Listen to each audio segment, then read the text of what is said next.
Le système Bongo PDG a réussi en cela qu'il est passé maître dans le jeu des émotions. C'est exactement ce à quoi nous assistons depuis plusieurs jours et c'est exactement ce à quoi j'ai assisté là en écoutant mes interlocuteurs précédents. De quoi s'agit-il en réalité?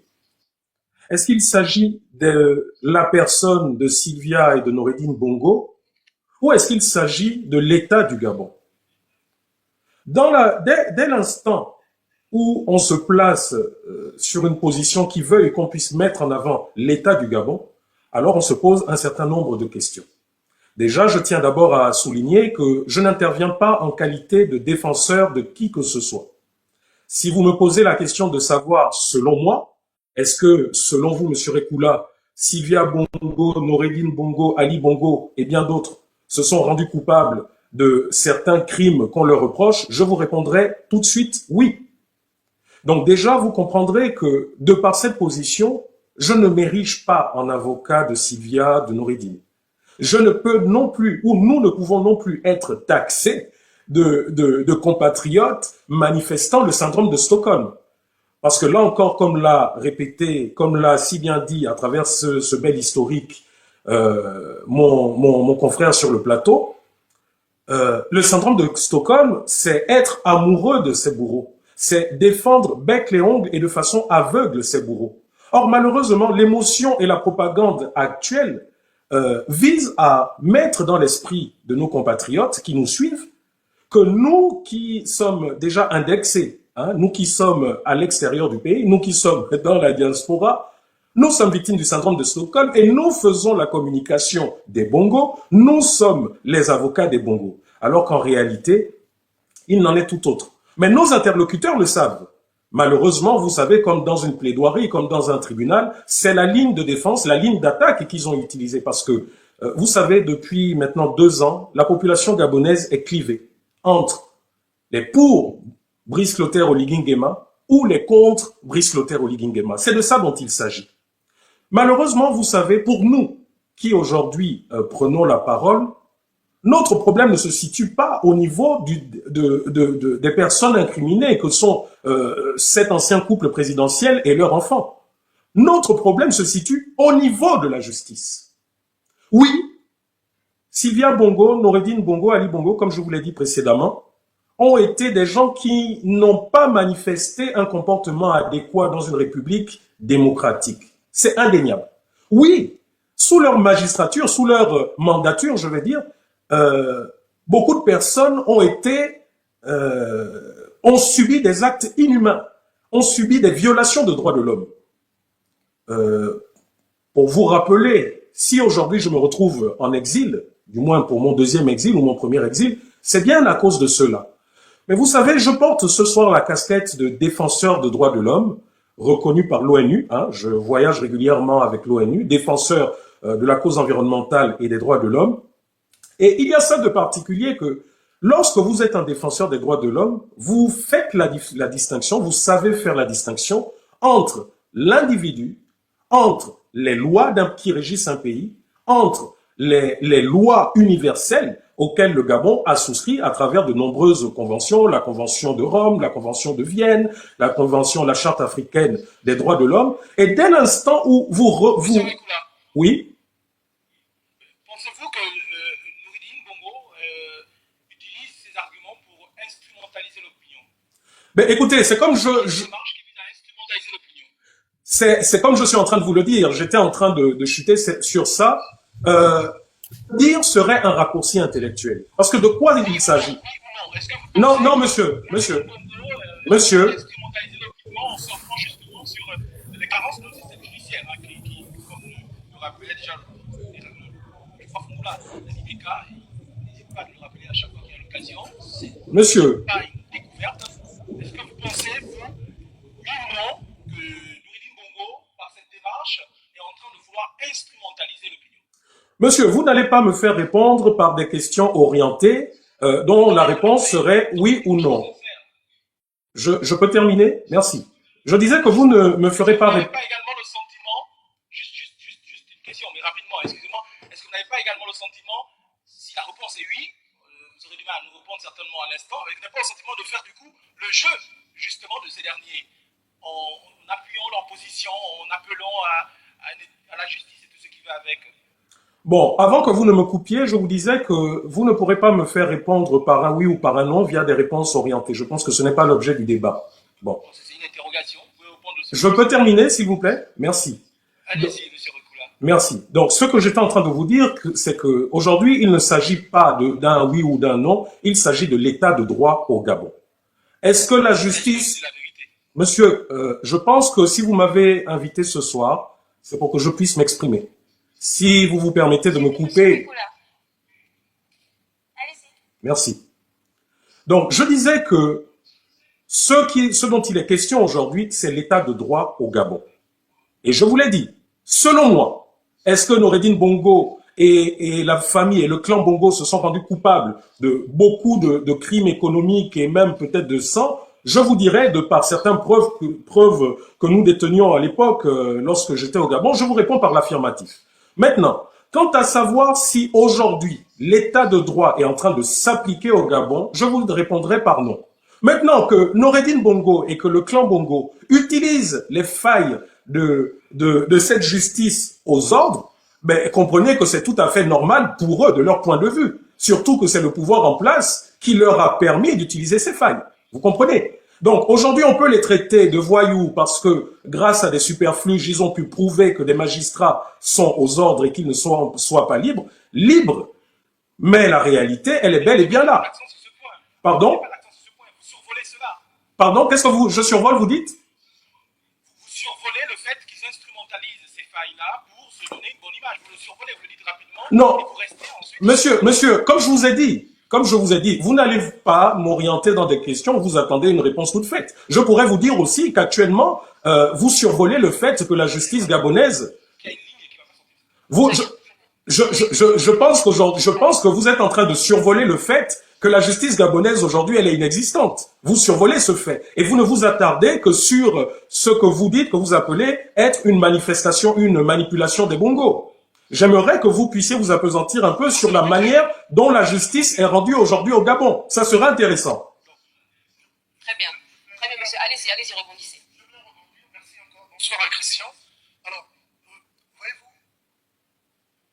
je suis, on va dire en griffe, comme on le dit souvent, bête et disciplinaire. J'aime pas faire dans le mélange de gens.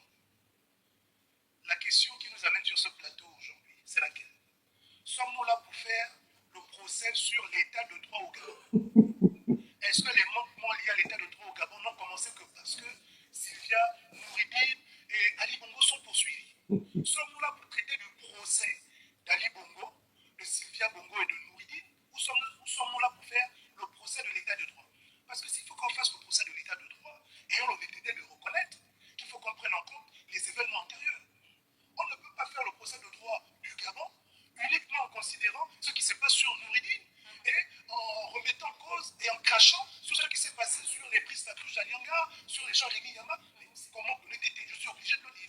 Vous permettez que je rebondisse? Parler du procès de Noureddine Bongo Ondimba, de Sylvia Bongo Ondimba. Ce procès qui se passe dans les mêmes conditions de l'état de droit qu'ils ont laissé, qu'ils ont fabriqué. C'est ça la réalité. Donc quand j'entends certains, ceux qui tentent de nous faire comprendre, c'est que oui, bon, lorsqu'ils étaient au pouvoir, c'était le même état de droit. On aurait pu faire des procès comme on souhaitait. Mais comme aujourd'hui ils sont poursuivis, il faut d'abord qu'on fasse le procès de l'état de droit. Parce que ce sont des anges. Il faut qu'on connaisse d'abord la justice. Il faut que la justice n'ait plus de tâches. Parce que c'est Sylvia, c'est Noureddine. Non, il faut qu'on arrête avec ça. Je le dis encore, je suis ici pour parler du procès de Sylvia et de Noureddine. En considérant peut-être, à tort ou à raison, que l'état de droit dans lequel leur procès est organisé est le même état de droit dans lequel ils ont eu organisé les procès des autres. Donc, je sais pas pourquoi. Ok, c'est possible que je puisse rebondir? Partant de là, ils sont comptables de tous les faits dont nous avons parlé et que Christian a reconnu. Et c'est sur cette base-là qu'on doit apprécier les actions liées à Noureddine, à Sylvia. Pas sur l'état de droit qui est le même qu'ils ont laissé. Je suis d'accord avec lui. L'état de droit n'a pas avancé. Parce que c'est le même qu'ils ont laissé. Donc, c'est la même justice qu'ils ont fabriquée qui s'applique à eux aujourd'hui. Je suis d'accord. Il y a des manquements, oui, c'est vrai. Mais il faut aussi qu'ils acceptent d'être jugés avec ces mêmes manquements, parce que c'est avec ces mêmes manquements que les autres aussi, quand ils étaient au pouvoir, ont été jugés. C'est de ce dont il est question. On ne veut pas qu'on se perde. Ok. Vous permettez que je puisse rebondir? Vous permettez que je puisse rebondir, s'il vous plaît? Au sein de Nouridine et de Sylvia, les actes qu'ils ont posés, et c'est sur ce quoi moi j'ai envie de m'étaler. J'ai déjà donné mon avis sur l'état de droit. Il n'est pas parfait. C'est le même qui a toujours existé. Il n'a vraiment pas évolué. On pensait qu'il devait évoluer, qu'il devait être parfait en 2 ans. C'est pas le cas, il n'est pas parfait en 2 ans. C'est le même. Donc, quelle peut être la motivation? Vous permettez que je puisse, vous permettez que je puisse rebondir? Rebondir sur un sujet. Écoutez, lorsque j'ai parlé du syndrome de Stockholm, ce n'était pas une pique, encore moins une attaque contre nos compatriotes ou nos confrères de la diaspora. Voyez-vous, je dis souvent que le meilleur critère de vérité, c'est la pratique. Et pour ma part, lorsque je m'exprime, je prends le temps d'avoir des matériaux. Permettez-moi de parcourir une publication que j'ai recueillie ce matin sur Facebook d'un ami, d'accord, ou un frère que je connais bien, un certain, je vais citer son nom ici. Pourquoi? Parce que c'est sur la place publique. Je suis Mvono Brice, ex-prisonnier politique et d'opinion contre la famille Bongo PDG en 2016. J'ai passé 384 jours à la prison centrale de Libreville.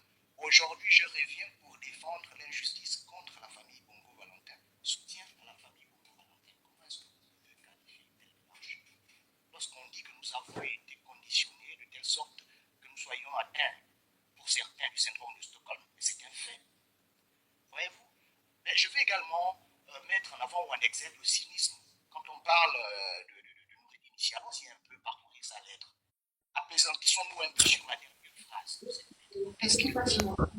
Crée d'une justice véritable, indépendante, libre de toute instrumentalisation politique. Vous avez mal à la gorge, faut-il appeler un médecin? Papa, j'ai entendu que les gens ont mal à la gorge, ils doivent faire un événement, ne mangez pas de fruits Est-ce de qu'il mer y et avait un tout ça. cas de droit lorsqu'ils venaient en être ici, lorsqu'ils se sont mis à emprisonner, à arrêter de façon arbitraire, à briser les destins?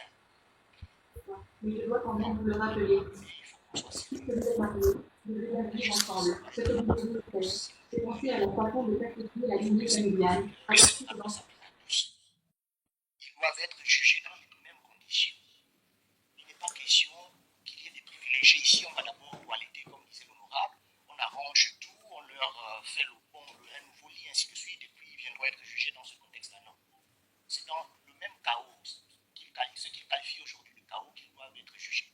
Parce que c'est ça le Gabon qu'ils ont bâti. C'est ça le Gabon qu'ils nous ont légué. C'est la justice des 14 000 voilà. C'est ça qui s'applique à eux. Pourquoi c'est Ok. C'est possible que je puisse rebondir? également davantage pour bien comprendre dans quel contexte nous sommes. Et comme disait déjà l'honorable, eh bien, il faut bien qu'on se situe dans tout cela. Sinon, malheureusement, on perd en lucidité. Je pense que la lucidité, c'est toujours de revenir sur l'expérience. C'est toujours important, à mon sens. Je voudrais, si la régie peut nous permettre, hein. Il y a certains éléments, je prends juste 2 exemples, mais très rapidement. Vous avez à Londres, comme ça, des biens immobiliers appartenant à Nouridine Bongo, qui déjà, si la régie peut nous diffuser ces éléments-là, vous avez des documents d'une structure bancaire au Moyen-Orient, des biens de 3 millions de livres. 3 millions de livres. Immobilier, 2 milliards. Et là, on est à 2 milliards, oui, exactement, 2 milliards et plus de francs CFA. Tout à fait. Appartenant à Nouridine Bongo, et là, nous sommes en 2017. En 2017, Nouridine Bongo devait avoir, si je ne me trompe, 25 ans, pas loin de là, à peine 25 ans. Et à ce moment, on peut déjà se poser des questions avec le grand calme, hein, sans émotion, comme vient de le dire le vénérable. Comment Nouridine Bongo a-t-il fait pour obtenir une maison d'une valeur de 2 milliards de francs CFA? J'ai entendu certains estimer, qui étant issus d'une famille présidentielle, etc. Non, Didier, rassurez-vous, je ne vais pas regarder. J'attends que je puisse prendre la parole et rassurez-vous, posez le cœur. Issu d'une famille d'industriels, oui, c'est possible ça. Pas issu d'une famille du président de la République, d'un État. Clairement, on peut se poser des grandes questions. Un autre élément, et là la régie peut justement nous aider là-dessus, notre demeure appartenant cette fois-ci, selon les éléments que nous avons à Madame Sylvia, là on parle de 25 millions de livres. Bien à Londres, 25 millions de livres, et là on avoisine des montants pharaoniques de plus de 18 milliards de francs CFA. Et avec 18 milliards de francs CFA, ce qu'on peut faire pour ce pays, c'est juste énorme. Alors on parle de logement et autres. Et là, c'est rien à côté de tous les autres éléments qui sont ressortis à la suite. Et oui, vous pouvez constater que le temps de parole est... Comme le disait le vénérable, je pense qu'il faut bien est sûr trancher sur cette question. réparti de façon inéquitable. J'attends justement prendre la parole pour déjà le signifier. Entière. Et là, on peut se retrouver sur des questions liées à la gestion de la fonction publique. Ça, c'est aussi un autre dossier. On peut revenir, on peut passer des heures et des heures dessus. Et bien sûr, s'accorder sur le fait qu'il y a énormément de manquements. Et je me rappelle, il y a moins d'une semaine, sur ce plateau, j'avais en face de moi des procureurs. Et à ces procureurs, on me posait la question, pouvez-vous garantir que vous assurez les droits des jeunes Gabonais au regard des tests que vous avez? Non, Didier, je ne rentre pas dans le procès des bongos. Rassurez-vous, c'est pas ça. C'est pas de ça dont il s'agit. Il y a énormément de carences dans ce système-là. Donc, à mon sens, ça, c'est un autre débat. Aujourd'hui, nous nous rendons compte quand même, avec toute l'objectivité possible... C'est juste triste, hein. Je crois que vous assistez en direct à comment la parole est monopolisée. Bon, je pensais que TV Plus aurait pu faire quand même, mais bon. Je ne me suis jamais senti gabonais. À un milliard. Je dis comme ça. C'est passé quasiment comme une lettre à la poste. Une autre interrogation que moi, j'adresse à M. Rekula, c'est celle de savoir comment expliquer la fascination de certains compatriotes sur le cas Sylvia Nouridine et pas une fascination sur les autres cas de figure où on a des compatriotes qui sont en situation quand même très difficile avec notre système judiciaire. On ne sent pas le même engagement, on ne sent pas la même détermination, on voit des successions de déclarations qui ne finissent pas, une volonté farouche de vouloir... C'est ce qu'on appelle la propagande d'État. Vous assistez à ça. Heureusement que je vous ai mis là. Moi, vous assistez à ça en direct. Pourquoi cette variation de position, ce choix de mesures? Pourquoi on a quand même M. Harold Keka, nos frères de l'autre côté de la Méditerranée ou encore ailleurs, de l'autre côté de l'Atlantique, je ne sais pas. Mais qu'est-ce qu'il fait à le cas précis? On va laisser M. Rekula répondre un peu plus tard. On va prendre d'abord M. Georges Paga. Bonjour. Bon, je suis Georges Paga. Vous me connaissez, hein? En tant qu'acteur de la société civile dans le domaine de l'anticorruption, je pense que je fais partie des leaders. En termes de connaissance des procédures, connaissance des mécanismes internationaux et en termes d'engagement au Gabon. Vous vous souviendrez qu'en 2020, pendant que nous étions vraiment dans les années noires du régime d'Ali Bongo, j'ai pris le leadership au Gabon de poursuivre Ali Bongo pour les faits de poursuivre Noureddine Bongo pour des faits de corruption, parce que nous avons, à travers notre collaborateur Malanda et bien sûr Yama, il avait été découvert que Noureddine Bongo, à Rio, nous avons découvert que Noureddine Bongo transportait de l'argent. Il y avait plus de près de 2 milliards de francs CFA. Résultant vraiment de la corruption, résultant du gangstérisme financier à travers le lac. Nous avons découvert que Noureddine transportait plus de 2 milliards de francs CFA sur la base des informations, sur la base des vérifications, des certitudes, des évidences. Nous avons porté plainte dans Noureddine en 2020, pendant que tout le monde se cachait, que ces activistes n'existaient même pas. Nous avons porté plainte à Noureddine Bongo. Nous avons traduit Noureddine Bongo devant les tribunaux au Gabon, pendant qu'il régnait en main, qu'il avait une mainmise sur les institutions de l'État de façon usurpée, qu'il usurpait les fonctions au niveau de la présidence gabonaise. Il a été poursuivi par la société civile, par Georges Paga, par Malanda,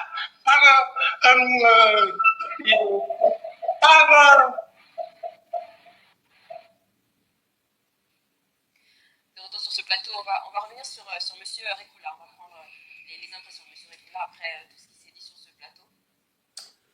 Merci de me redonner la parole. Déjà, je voudrais, par souci d'équité, rappeler à la régie de TV Plus Afrique qu'il faudrait peut-être que le temps de parole soit un peu plus équilibré.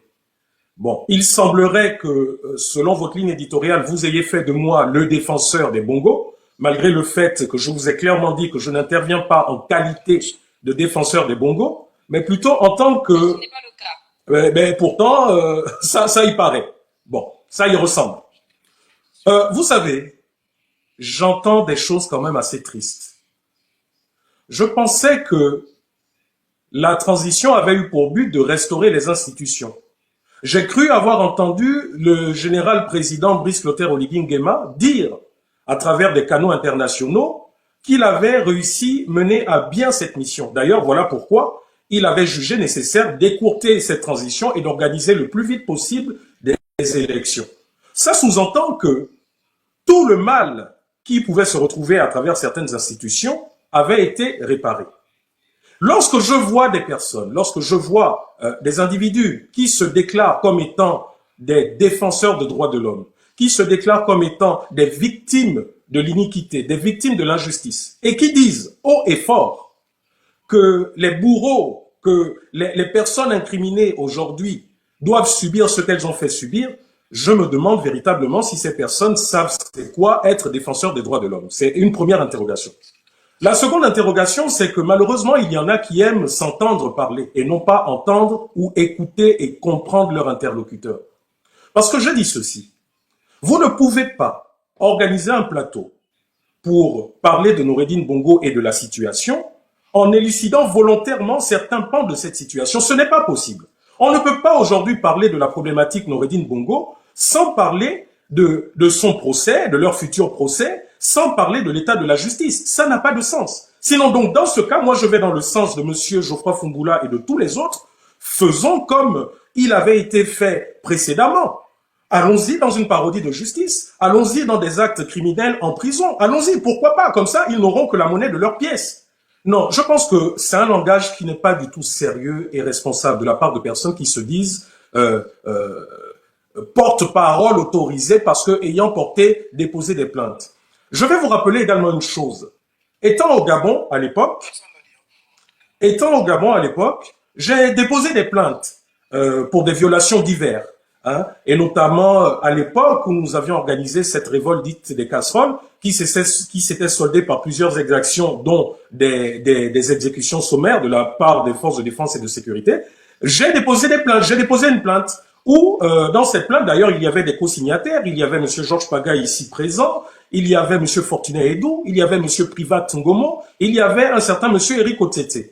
Ces plaintes sont bel et bien là-bas. C'est une plainte que j'ai déposée, si je me rappelle bien, en 2021.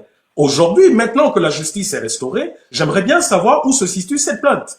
Je tiens également à rappeler que du temps où ce régime, l'ancien régime était, je fus persécuté par eux, et notamment par ce qu'on appelait les Black Boys. Mais ça ne m'a pas empêché, lorsque, pour des querelles internes, Brice Lacruche Alianga, dont vous parliez tout à l'heure, a été malmené et s'est rendu à son premier procès, hein, ça ne m'a pas empêché, à l'époque, au Gabon, en tant que défenseur des droits de l'homme, de me rendre à cette audience, hein, et ensuite de rendre compte au peuple gabonais, à travers le canal des réseaux sociaux, les actes dont il avait été victime. Je me souviens également que ce même Brice Lacruche Alianga, à l'époque, dès l'ouverture de la séance, avait adressé ces mots à Madame la Présidente en disant « Madame la Présidente du tribunal, je suis victime de mauvaises conditions, d'actes de torture. » Et cette dame avait répondu devant tout l'auditoire qu'elle n'était pas là pour ça, qu'elle n'était pas là pour l'écouter. Donc oui, si Monsieur Geoffroy Fungula et Monsieur, dont j'ai oublié le nom, voudraient que par réciprocité, les Bongo puissent subir ce genre de procès, qui suis-je moi pour m'opposer à ça? Mais j'ai cru entendre que le...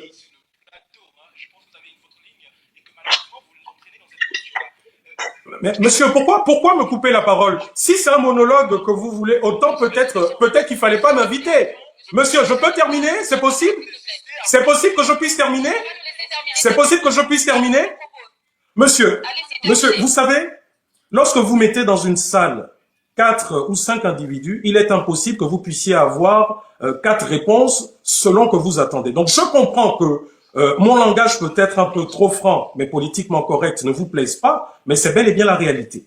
Voilà. Donc, moi, je vous le dis encore une fois. Tout à l'heure, vous avez dit une chose et son contraire. Vous avez dit, lorsque j'ai parlé, vous avez dit, nous ne sommes pas là pour faire le procès de la justice. Sommes-nous là pour faire le procès de Noureddine Bongo?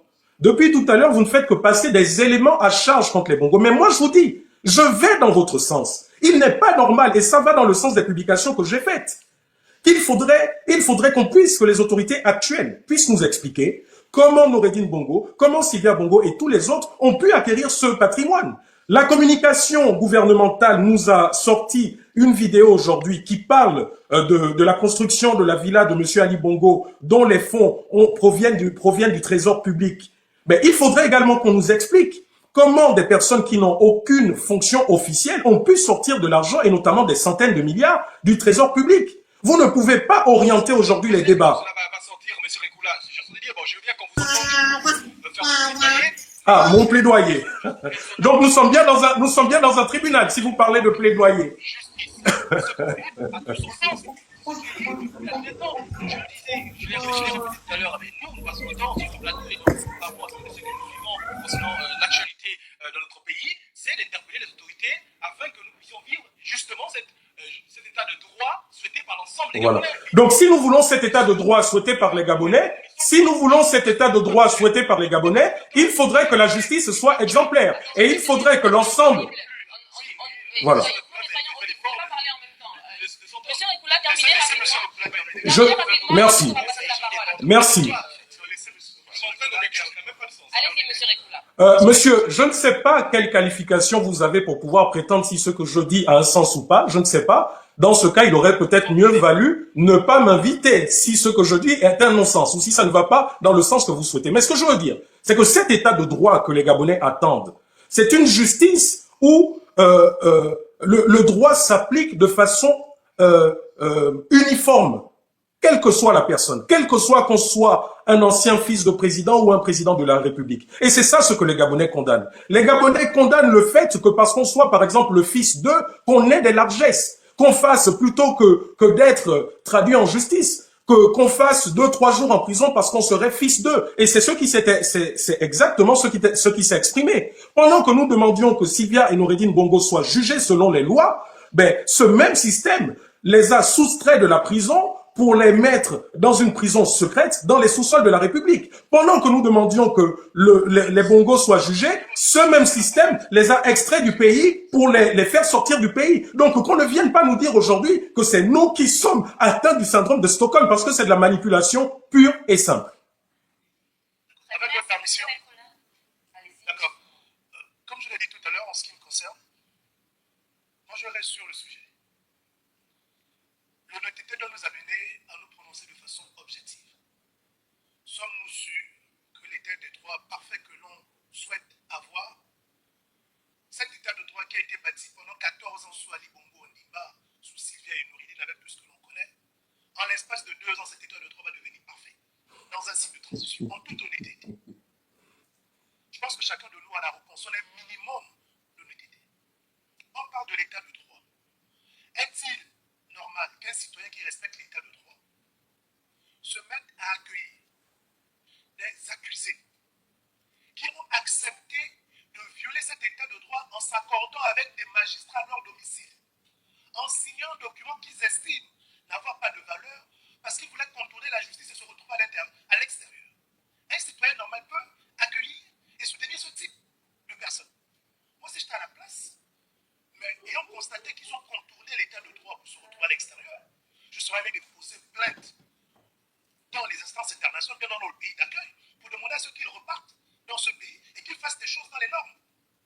Mais des délinquants, des criminels, des faussaires, parce qu'ils reconnaissent, à travers, on a suivi cette vidéo qui nous a été partagée par eux-mêmes, ils reconnaissent que le document qu'ils citent était un faux. Vous voyez un peu la malice? Donc des faussaires professionnels, parce qu'ils voulaient avoir la liberté, acceptent de s'entendre avec des magistrats pour contourner l'état de droit. Et une fois à l'extérieur, on dit non, mais bon, les anges sont arrivés, il faut qu'on ménage l'état de droit pour eux. Non, arrêtons. Essayons de le faire comprendre à d'autres personnes, mais pas nous quand même. Donc ce que je demande ici, c'est qu'on ait un minimum d'honnêteté, qu'on mette l'émotion de côté.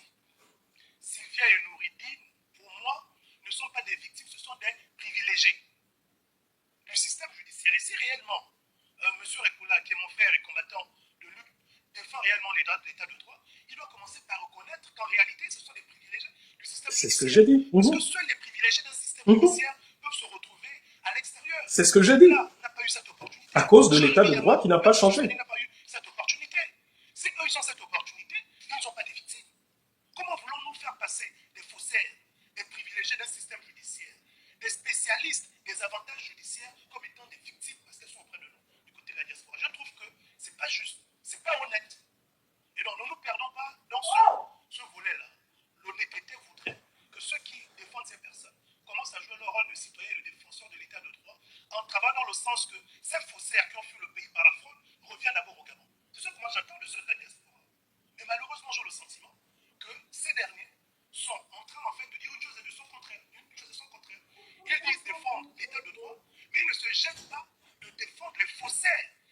État de droit qui signent des faux documents parce qu'il faut qu'ils se retrouvent à l'extérieur. C'est honteux. Moi, je reste objectif. Ils doivent revenir ici. C'est ici où la justice peut être rendue.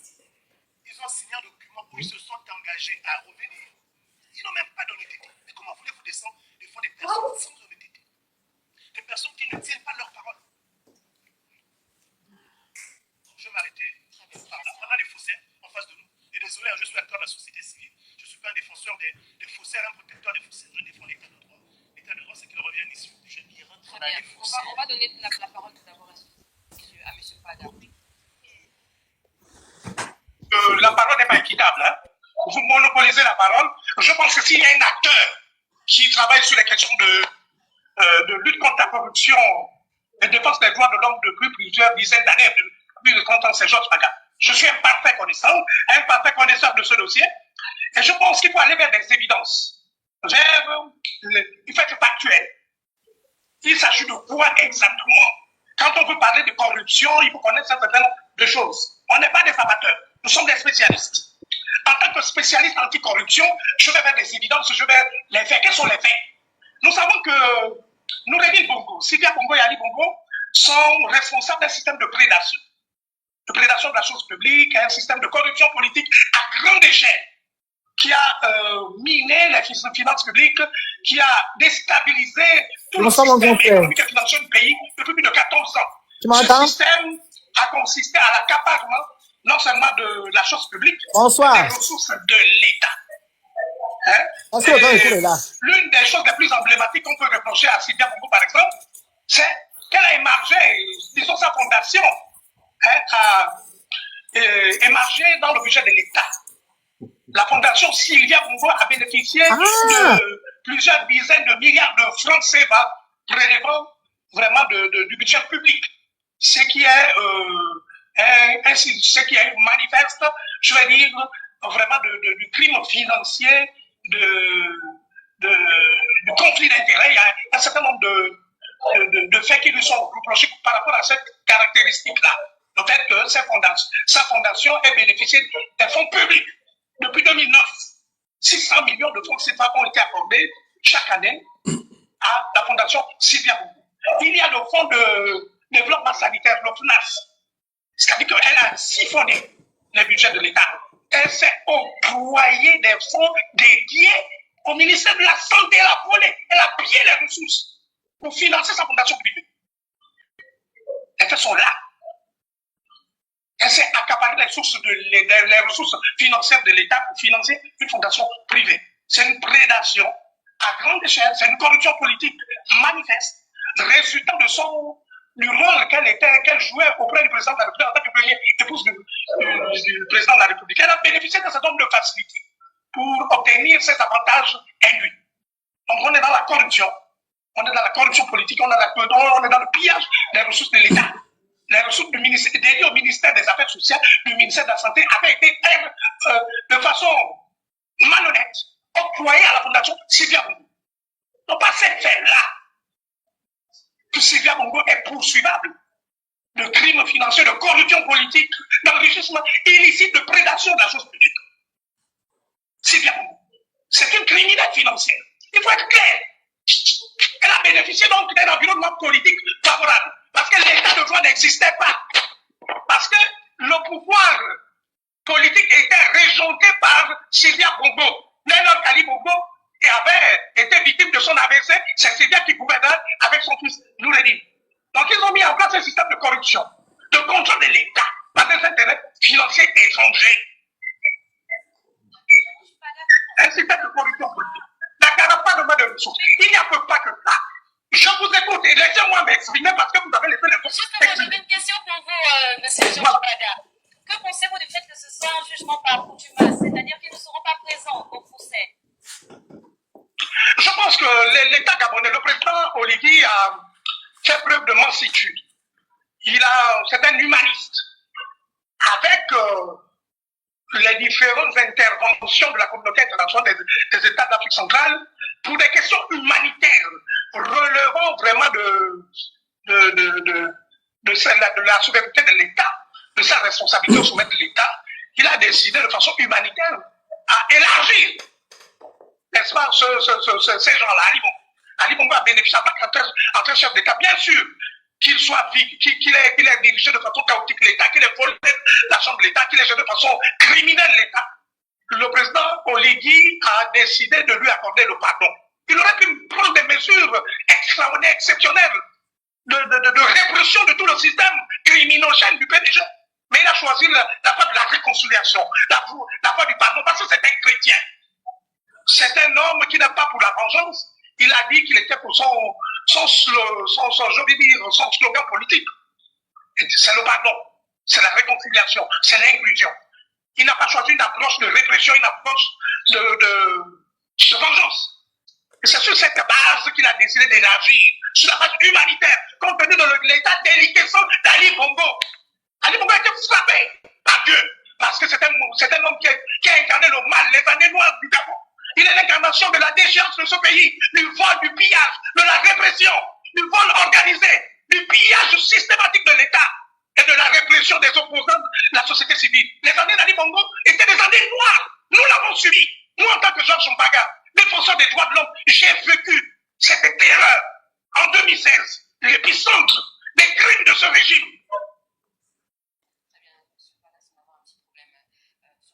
Vous permettez que je puisse rebondir rapidement, s'il vous plaît? Juste 2 minutes. Vous permettez que je puisse rebondir 2 minutes, s'il vous plaît? Ah, ils ont coupé mon micro.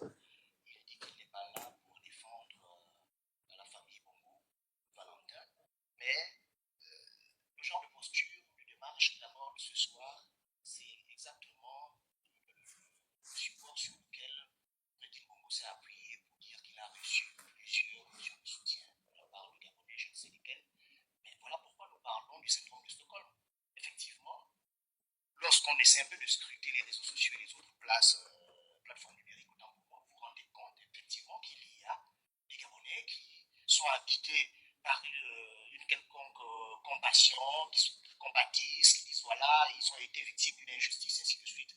Mais non, évidemment, soyons un peu sérieux. Ceux qui ont été traités injustement, ce sont les Gabonais. Ceux qui ont été traités injustement, c'est toutes les personnes qui, sous le règne de Sylvia et de son fils et je pense que tous les autres, d'accord, ont été victimes d'arrestations arbitraires et de tous les mots que M. Mpaga venait à peine de dénoncer. Mais il y a une manipulation savamment organisée et qui malheureusement marche, parce que c'est ce que nous constatons.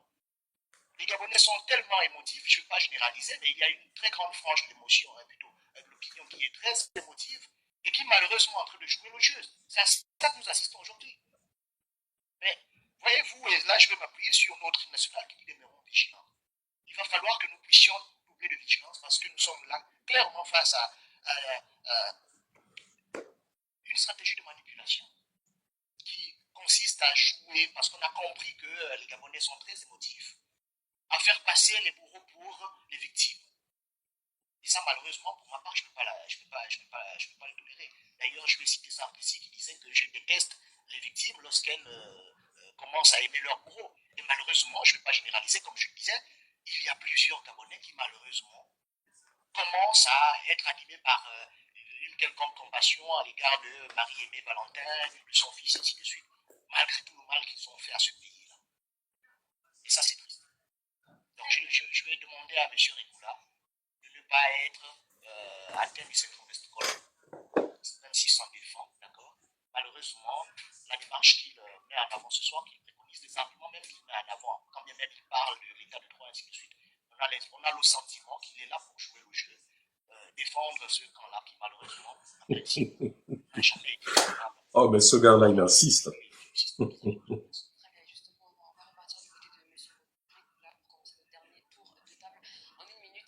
Chacun, mais si on n'a plus beaucoup de temps malheureusement, monsieur Rigoula, votre dernier mot. Ok. À quoi faut-il s'attendre, à votre avis, pour la suite?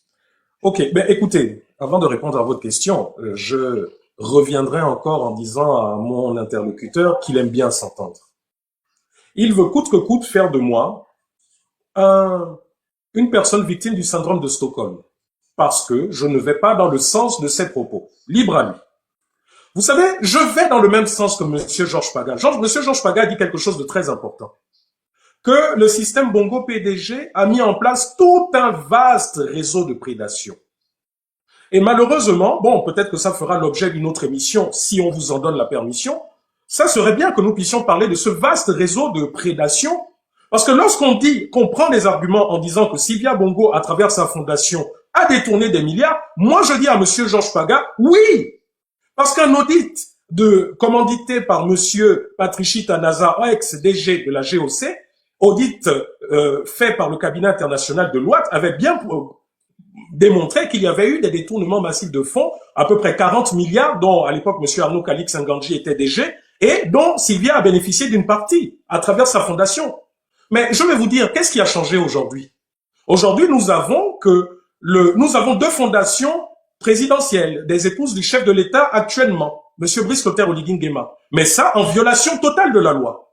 Parce que si monsieur Georges Paga parlait de Sylvia Bongo qui avait 600 millions de francs CFA par an, qu'elle touchait de l'État, ben aujourd'hui, les fondations, nous n'avons plus une fondation, mais deux fondations, mais qui touchent 10 fois plus, qui touchent 6 milliards de francs CFA, selon un décret présidentiel. Mais qu'est-ce que nous dit la loi? La loi gabonaise nous dit que pour qu'une association puisse bénéficier des fonds publics, il faudrait que cette association ait d'abord, au préalable, une existence minimum de 3 ans. Il faudrait que cette association puisse avoir déjà un patrimoine, que cette association soit implantée dans tout le pays et que cette association puisse poser des actes d'utilité publique. Ce n'est qu'à cet instant que le ministre de l'Intérieur, sous proposition, propose que ces fondations soient, par décret, puissent bénéficier de ces fonds. Vous avez aujourd'hui ma bannière, vous avez aujourd'hui Dorcas, ce sont des fondations qui sont nées en 2023. Donc, si on s'appuie sur la loi gabonaise, à moins qu'elle ait changé, ce dont je doute, si on s'appuie sur la loi gabonaise, aujourd'hui, vous avez, tout comme à l'époque de madame Sylvia Bongo, vous avez 2 épouses du chef de l'État qui bénéficient chaque année de 6 milliards de francs CFA. Mais là encore, vous me direz, nous ne sommes pas là ce soir pour parler de ça. Et je suis d'accord. Maintenant, pour revenir à votre question, madame, quelle est la suite? Eh bien, vous savez, si, comme l'a dit monsieur dont j'ai oublié le nom, qui insiste à faire de moi une victime du syndrome de Stockholm, lui-même reconnaît qu'une grande partie de la population, bien qu'ayant été victime de ce pouvoir, des Bongo, cette population se rappelle toutefois que la déchéance du Gabon, le vol, les crimes n'ont pas commencé avec la mandature d'Ali Bongo. Mais elles ont bien commencé avec la mandature précédente, mandature à laquelle ont participé tous ceux qui aujourd'hui sont à la tête de l'État. N'oublions pas qu'il y avait un organe de répression terrible, piloté depuis la présidence de la République, dont monsieur Brice Clotaire Oligui Nguema, aujourd'hui président de la République, faisait partie. Mais là encore, vous me direz que je suis victime du syndrome de Stockholm et il ne faudrait pas qu'on parle de ça. Qu'est-ce qui va se passer pour la suite? Eh bien, moi, je vais vous dire. Pour la suite, l'État gabonais s'est totalement discrédité. Vous pourrez sortir toute la propagande possible. Vous pourrez nous faire passer pour des gens qui sont là pour faire la communication de Noureddine Bongo et autres, mais c'est pas de ça dont il s'agit. L'international, regarde, qu'est-ce que disent les lois du Gabon? L'international, les observateurs qui nous regardent ne disent pas qu'est-ce que dit monsieur Rekula. Qu'est-ce que disent les lois du Gabon? Et à ça, je vous inviterai également, j'inviterai mon jeune frère, monsieur Geoffroy Fumboula, mon frère combattant, hein, mon Mouroy même, les Gabonais ne le savent pas. Hein, j'inviterai monsieur Geoffroy Fumboula peut-être à lire la déclaration de l'honorable comme lui, monsieur Lionel Ngonga, qui est entre autres président de l'ONG SOS Prisonniers, qui a, dans un langage un peu plus structuré et juridique, argumenté sur ce que nous reprochons aujourd'hui dans tout ce spectacle auquel nous assistons. Si aujourd'hui, malheureusement, une partie, comme c'est déploré, de la population est émotive, mais c'est parce que cette population se rend compte que rien n'a été fait. Et monsieur Geoffroy Fumboula l'a dit. Donc, qu'est-ce qu'il faut faire? Non, un procès ne peut pas se tenir dans des conditions pareilles. Il faudrait que la justice soit véritablement indépendante. Certes, la justice ne peut pas être indépendante en 2 mois, en 3 mois, en 1 an, c'est vrai. Mais donc, dans ce cas, n'est-il peut-être pas mieux de faire un toilettage de fond en comble afin que cette justice soit irréprochable? Parce que ne l'oublions pas une chose. Ceux-là qui aujourd'hui nous disent « c'est pas grave, fermons les yeux, allons-y comme ça », demain peuvent se retrouver sur le banc des accusés. Si eux-mêmes, ils reconnaissent que rien n'a changé, parce que c'est ce qui se passait hier.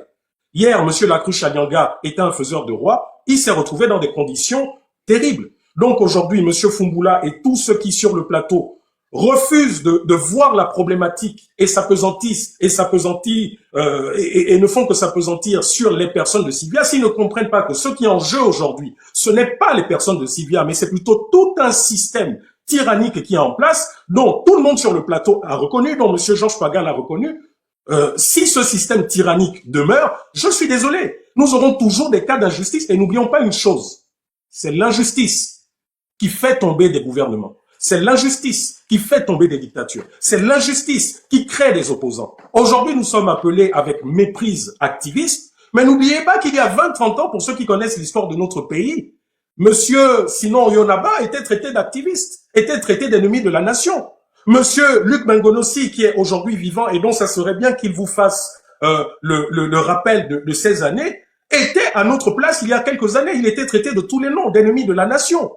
Donc, à un moment donné, je pense qu'il faudrait, lorsqu'on se dit véritablement acteur, il faudrait, et j'invite M. Fumboula à mettre ses émotions de côté, à repartir dans notre Bible à nous les défenseurs des droits de l'homme. Notre Bible, c'est le droit du pays auquel nous sommes. Notre Bible à nous, c'est la Charte universelle des droits de l'homme. Voilà. Merci. Allez-y. Merci, Christian. Pour mon dernier tour de parole, je fais bien tes propositions. Ce que je comprends par ton intervention, c'est que la justice dont tu parles, il faut que cette justice-là soit parfaite pour juger Sylvia et Nouridine. Mais les milliers de Gabonais qui chaque jour sont jugés jusqu'à présent par cette même justice, ils sont moins Gabonais que Sylvia et Nouridine. Et c'est ce que tu C'est triste, dans la défense de l'état de droit. Est-ce que là tu es dans la défense de l'état de Sylvia et Nouridine? Rigolo!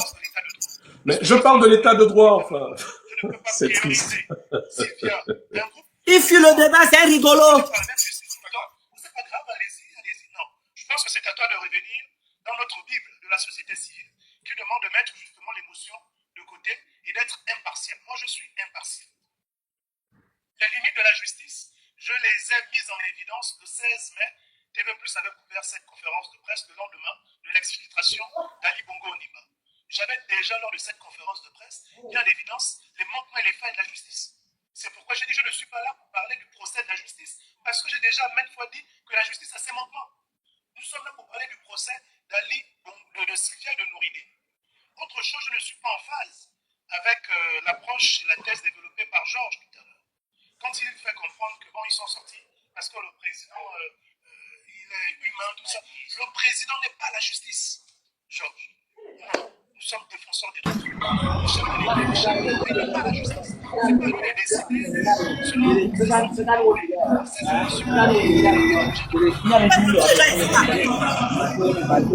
et c'est justement il y a une édition de la justice. On a des personnes comme Sylvia et Nouridine qui ont bénéficié d'un traitement particulier mais qui ne le reconnaissent pas.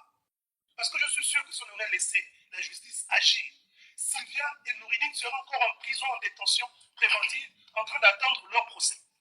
Et c'est pourquoi je demande à Christian Bernard et à tous les autres frères qui sont dans la diaspora, au nom de l'état de droit, de travailler dans le sens que Sylvia et Nouridine reviennent au Gabon pour subir cette justice-là.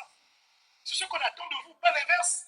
Tant qu'on vous continuez à les préserver, à les cajoler, à les défendre là-bas, vous êtes complices de la violation de cet état de droit dont vous parlez.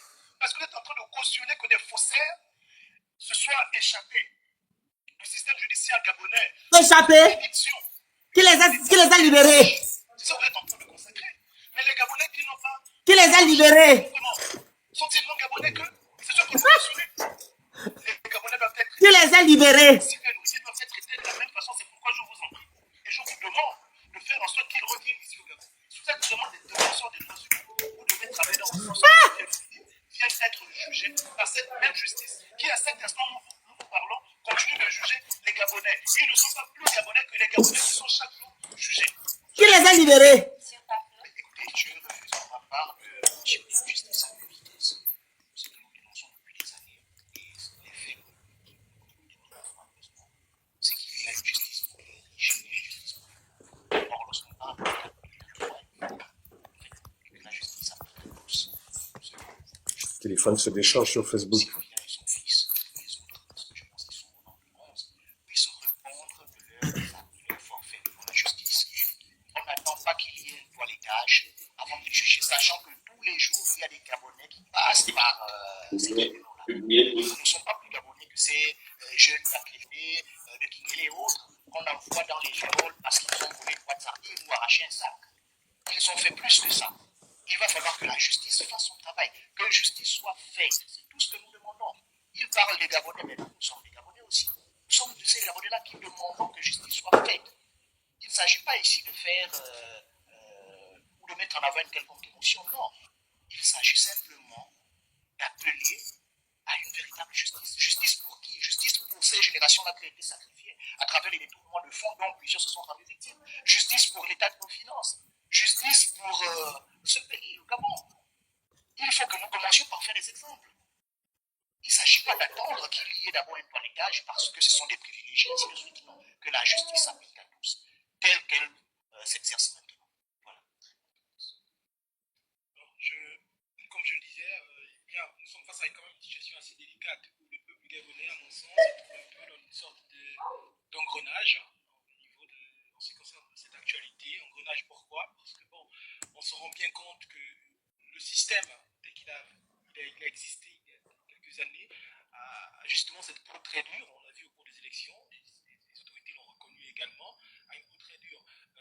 Lorsque l'on revient sur cette affaire pour terminer, il y a clairement des manquements dans notre système judiciaire. Ça, c'est une évidence, ça a été suffisamment répété, mais je ne comprends pas pourquoi ce n'est pas compris ainsi.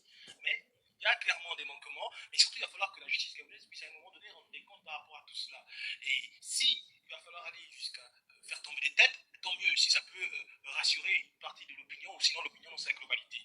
Donc, le travail en ce qui concerne le système judiciaire gabonais doit être absolument fait, mais également, il faut rester très lucide. C'est que nous sommes dans un pays où les positions, que ce soit celles des acteurs politiques ou celles de ceux dits activistes, sont très loin, dans la plupart du temps, et l'expérience l'a largement démontré, d'être des positions réellement en faveur du peuple. Ce sont, pour la plupart des cas, malheureusement, des positions liées à des intérêts voilés sous une forme de vérité qui est amplifiée à gré et très tristement attire l'opinion dans des sortes de gouffres. Voilà le journalisme, vous voyez, le journalisme au Gabon, c'est ça. C'est-à-dire, on se lance dans une propagande déjà écrite, et lorsque vous allez dans le sens où ils veulent vous emmener, tout de suite on vous bloque et puis on vous restreint. J'aurais bien aimé parler de ça, ce dont il vient de parler, des intérêts. Le gars est tout là. Le système dans lequel se trouvent les activistes. Parce que c'est bien beau de parler du système. Mais le système, qui est dans ce système? Les politiciens, les acteurs de la société civile, les activistes gabonais sont dans ce système. Ils sont très loin d'être bien placés pour estimer être les grands saints de l'histoire. Et lorsqu'ils ouvrent la bouche, c'est pour dire la vérité. Je suis extrêmement désolé. On le sait très bien. On s'interroge surtout, autant pour moi, sur comment ils vivent ces activistes à l'étranger. D'un temps en faveur de X, demain en faveur d'Y, avec X, Y arguments. Et malheureusement, dans tout ça, qui est manipulé? Qui demain sera en train de dire, mais finalement, j'ai été trompé, Ali avait tort, ou Ali avait raison, etc. Finalement, j'ai été trompé, X avait tort, ou X avait raison. C'est ça le grand drame de notre pays, la sincérité de ceux qui prennent position. Je pense aux activistes, je pense aux acteurs politiques, je pense à la société civile. Et pour terminer, il est clair et évident que nous sommes en face d'une instrumentalisation de l'opinion, qu'on le veuille ou pas. Et bien sûr, cette instrumentalisation est amplifiée par les failles de notre système judiciaire, qui est aussi une évidence. Mais le fait de situer clairement les choses en disant, oui, d'une part, on a le système judiciaire, il faut également avoir l'honnêteté intellectuelle de reconnaître l'instrumentalisation qui est actuellement en œuvre. Une énorme instrumentalisation, et qui, il n'est pas à exclure. C'est une instrumentalisation limite financée à tous les niveaux pour amplifier un narratif. Un narratif qui sert à qui exactement? Certainement à ceux qui sont le plus défendus par ici quelques personnes. Et dans tout ça, est-ce que le peuple gabonais va gagner quelque chose? Je ne crois pas. Je crois qu'à la fin du film, nous aurons ceux qui diront, eh bien, nous avons raison parce qu'il y a des manquements, et des manquements pourtant évidents, et nous aurons d'autres personnes qui vont finir par s'accorder à la fin de ce film, et le peuple sera toujours au même niveau. Je veux qu'on reste tous simplement lucides. Je pense que le but qui est visé, c'est de créer une sorte de fourre-tout dans lequel on met de 2023 à 2025, un fourre-tout dans lequel on met les réalisations de l'ancien régime mélangées à ceux du nouveau régime, ce qui, à mon sens, malheureusement, fausse la donne et fausse le débat. Le débat, c'est d'une part, et ça, certains ont eu raison à le souligner, et nous le répétons malheureusement ou heureusement depuis longtemps, notre système judiciaire est à la ramasse, il va falloir qu'il soit totalement restauré. Mais de notre part, nous avons en face de nous ceux qui ont incarné au plus haut niveau l'ancien régime, qui, à mon sens, semblent être en train d'instrumentaliser cette affaire pour influencer au maximum la justice en leur faveur, histoire de se disculper ou encore se blanchir. Bon, il semblerait qu'ils aient trouvé des bons relais pour le faire. Très bien. Merci beaucoup, messieurs, pour vos interventions sur ce sujet. Nordine Bongo, victime ou stratège, c'était notre sujet de débat de ce 120 minutes d'infos, chers téléspectateurs. Nous sommes arrivés au terme de cette édition d'information. Merci beaucoup de l'avoir suivi. Et Aïcha, on va se retrouver lundi. Lundi, juste après, retrouver Pasteur Obion. Donc, restez avec l'actu et bon week-end. Bon week-end. Bon, sur Facebook, ça s'est coupé, je relance ici. Je relance Facebook ici. Vous voyez la famille, vous avez entendu le dernier intervenant, ce journaliste de TV+. Bon, la réalité c'est que, attendez, je lance.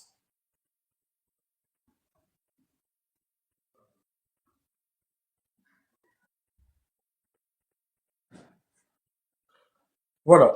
Pour ceux de Facebook, mes excuses, hein, le téléphone que j'ai utilisé est complètement déchargé, donc ça a coupé. Vous avez pu entendre la qualité des propos de ce journaliste de TV+. C'est d'une tristesse. C'est d'une tristesse parce que dès l'entame de cette émission, tout de suite, il a voulu m'orienter et me demander de répondre selon qu'il voulait, que je réponde oui, non, pour que par la suite, il puisse faire des découpages d'images et les utiliser à travers la propagande habituelle. J'aurais aimé que, pendant que j'avais la parole, qu'il puisse mettre sur la table ce fameux débat là où il a parlé des activistes qui sont payés, parce que malheureusement, je vous le dis, face à des propos factuels, vous avez vu, ils n'ont aucun argument. Un coup, ils disent une chose, un coup, ils disent le contraire, ils n'ont aucun argument. Un coup, on nous dit que le Gabon a été restauré, que la justice a été restaurée, que les Bongos auront, un procès équitable. Moi, je leur dis que je ne suis pas là pour les Bongos. Mais ils insistent en voulant faire de moi un défenseur des Bongos. Parce que tout simplement, leur ligne éditoriale, la ligne éditoriale de cet intervenant, c'était d'avoir d'un côté les pro-Libye et de l'autre côté un pro-Noureddine Bongo. Mais je suis de ceux-là qui pensent et qui disent que l'État gabonais est un État corrompu en profondeur. Que ceux-là qui aujourd'hui prétendent vouloir appliquer la justice, vouloir faire la justice, sont ceux-là qui sont aussi corrompus que les précédents. Vous avez vu, j'ai évoqué le fait que comment est-il possible que Noureddine Bongo, Sylvia Bongo, qui en 2008 et autres n'avait aucune fonction officielle, se soit retrouvé à à piller le trésor public. Ça n'intéresse personne. Mais on nous met en avant, ce sont des criminels. Moi, je dis oui, ce sont des criminels. Je ne suis pas là pour dire le contraire. Mais si on parle de justice, et les commanditaires, et les complices, et ceux qui ont appliqué, doivent être mis au banc des accusés. C'est de ça dont il s'agit. Il ne s'agit pas ici de venir faire de la diversion, comme ils disent, parce que nous sommes payés. Je crois que un coup, ce sont eux qui disent que nous vivons misérablement ici. Un coup, ils disent que nous sommes payés, nous avons des salaires, nous sommes payés à coût de centaines de milliers d'euros. Bon, il faudrait qu'ils soient un peu cohérents. Vous avez entendu Geoffroy Fumboula qui nous dit dans un premier temps, les Bongos ont jugé les gens comme ça, donc il faut faire. Mais donc, dans ce cas, épargnez-nous tout ce cinéma. Voilà. Faites un procès, il fallait faire un procès en 3-4 jours et puis annoncer, bon voilà, ils sont condamnés, et puis voilà, ça se sera arrêté là. Vous savez, vous comprenez pourquoi il est dangereux d'écouter tout et n'importe quoi, et d'écouter n'importe qui. Ceux-là qui viennent devant les Gabonais dire « je suis défenseur des droits de l'homme ». Non. Il y en a qui utilisent les droits de l'homme pour régler des comptes. Il y en a qui utilisent la politique pour régler des comptes. Si M. Geoffroy Fumboula était véritablement un défenseur des droits de l'homme, comme M. Lionel Ngonga, il aurait dit « oui, ces gens sont détestables. Ces gens sont coupables, peut-être pas de tout, hein, parce que nous savons aussi comment est la justice des vainqueurs. Lorsqu'on est vainqueur, c'est le vaincu qui est responsable de tout. Donc je dis oui, certainement ces gens sont responsables de pas mal de choses. Ça, c'est indéniable. Et nous ne cessons de le dire. Et tout au long de l'émission, je n'ai cessé de le dire. Mais ce qui est sûr, c'est que ceux-là qui aujourd'hui s'érigent en justiciers, mais sont ceux-là qui étaient le bras assassin de Les ceux hommes qui à sont tout faire. tribunés. Les hommes Sont à tout ceux-là faire. qui étaient le bras voleur financier. Je le dis toujours et je ne cesserai jamais de le dire. Y a-t-il un Gabonais, une Gabonaise ou une personne étrangère vivant au Gabon qui a déjà aperçu le clan Bongo au trésor public avec un véhicule en train de dévaliser les coffres? Non. C'était bien leurs aides de camp, c'était bien des personnes sûres. Leurs aides de camp, un peu comme Brice Clotaire Oligui Nguema. La preuve, rappelez-vous, pour Brice Lacruche Alianga, lorsqu'il a vécu ce qu'il a vécu, son aide de camp a subi le même sort. Rappelez-vous, on nous dit, là également pour M. Hervé Patrick Opianga, son aide de camp a subi des tortures et je crois savoir qu'il en est mort. Pourquoi? C'est pour vous dire que ces gens s'appuient principalement sur leurs aides de camp, sur leur garde du corps. Et Brice Clotaire Oligui Nguema, rappelez-vous ce qu'il a dit lorsqu'il justifiait les casses de la maison de notre monument national, M. McJoss. Vous vous rappelez ce que Brice Clotaire Oligui Nguema nous avait dit? Il nous avait dit qu'il avait lui-même apporté la mallette, une mallette qui était censée être l'indemnisation de notre regretté monument national McJoss. C'est Oligui lui-même qui l'a dit.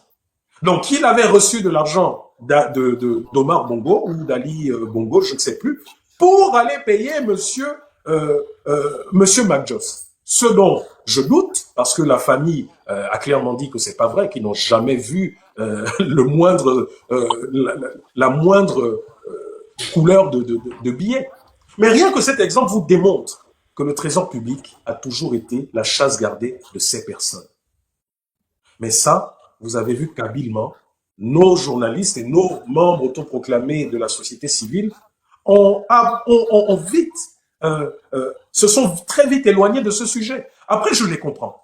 Je comprends que TV+ a été cette chaîne qui, pendant longtemps, a été la vitrine, a porté les espoirs du peuple gabonais. Elle en a payé un lourd tribut. Lorsqu'elle émettait sur le réseau hertzien national, elle a été mitraillée à l'arme de guerre. Lorsqu'elle a été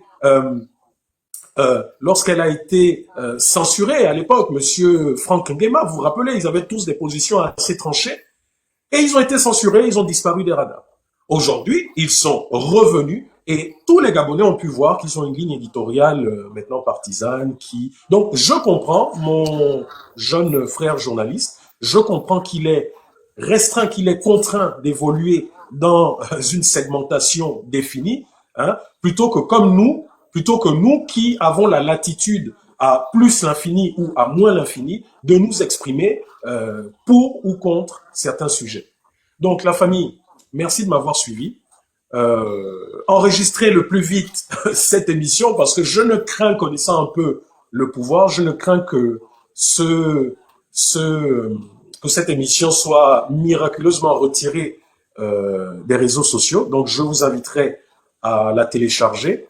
Vous avez tous pu voir la qualité de réflexion de notre Geoffroy Fumboula, que je n'attaque pas, qui est mon frère, et vous avez vu, il l'a dit. La seule chose que j'aimerais, pour terminer, c'est que nous ayons un exercice similaire à celui de ce soir. Vous savez, nous les activistes que nous sommes, les lanceurs d'alerte, on veut nous coller la réputation de personnes insensées, de personnes extrêmement mal élevées. On veut nous faire, il y a quelqu'un qui veut monter, on veut nous faire passer pour des personnes qui ne peuvent pas s'exprimer sans sortir la moindre injure.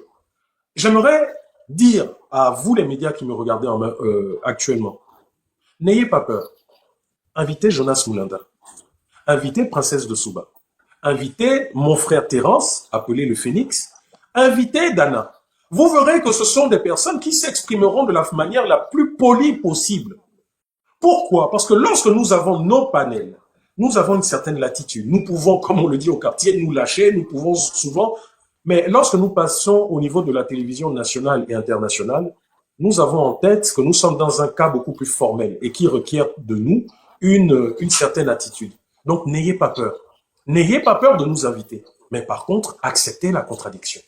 N'orientez pas vos questions pour qu'on puisse vous répondre oui, non, et puis vous passez à autre chose, parce que ça ne marchera pas, ça ne passera pas. Appelez tous les débatteurs que vous voulez et nous répondrons présents. Donc, ceci dit, je vous remercie. Je vois que sur TikTok, il y a beaucoup de personnes qui sont montées. Je vais vous donner la parole tout de suite. Mais avant ça, il y a une personne sur Facebook qui est montée. Donc, monsieur, allez-y rapidement et ensuite, on va passer sur TikTok. Ah, je crois que ça devait être une erreur. Donc, sur TikTok, allez-y, vous avez la parole. Qui veut prendre la parole? J'ai vu que vous êtes plusieurs à être montés. Allô? Oui, le Phénix. Qui veut prendre la Vous parole sur m'entendez? TikTok? Ouvrez vos micros. Oui, on t'écoute, le Phénix. Bonsoir. Bon, ceci dit, je sais que Princesse on devait normalement avoir un live aujourd'hui. Est-ce qu'elle est toujours en live? Est-ce que tu nous Ah, Pierrot, je entends? veux parler, mais je ne vois rien. Bon, on ne t'entend pas, toi tu nous entends Je ne pas. vois pas.